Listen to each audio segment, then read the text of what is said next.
Hi, this is TCAT. You may have seen my first video on YouTube about what most people are calling e-cigarettes. I personally don't like that term because it confuses with the junk that I've turned me off in the first round. I wanted to talk to you a little bit because I got confused after I started looking at things. I told you I ordered a eVoid, which is actually from Kanger, and it came with this box. Here, eVoid coil units came as part of my kit, and it had these resistance numbers on the bottom. I want to explain that and actually what's going on here. The way this works, just to recap for those who haven't seen it, what first confused me was this is the actual lithium battery in its case, and I guess you can take that apart and replace the battery from what I'm studying on this. Then you had this part that confused me at first that unscrewed here, and the machining was so fine I couldn't even get it. And that's the actual atomizer, and that leaves you with this tank here that you get to put your stuff in. And in the couple weeks I've been playing with this, I've gone from smoking Nat Shermans, which I smoked for, well, a long time. I learned to smoke as a GI, like most of us did. Probably the Army wanted us to smoke because nicotine is an energy thing, and that really helps you out in the battlefield, you know. So the actual atomizers that came in the extra box, like I said, my kit came with some extra atomizers.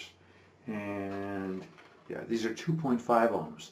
So what the heck is the difference between a 1.5 and going up to 2.5 with two other resistances in the middle? So I'm going to call this one What the Ohm.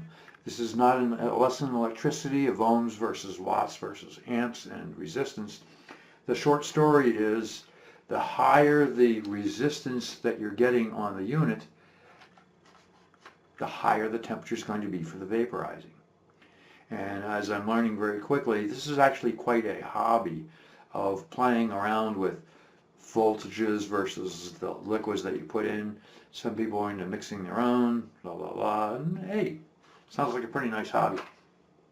So the bottom line is the voltage of your battery, which is this guy here in the back, and this thing, along with the mixture of glycols that you use, will determine how it feels in a taste on the back of the throat versus what you actually get when you push on the little button and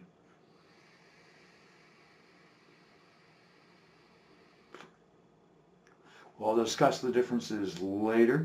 Different video, I don't want to get all confused about this, but that's what the vaporizer is about. And yeah, it almost reminds me of like RC cars or model planes.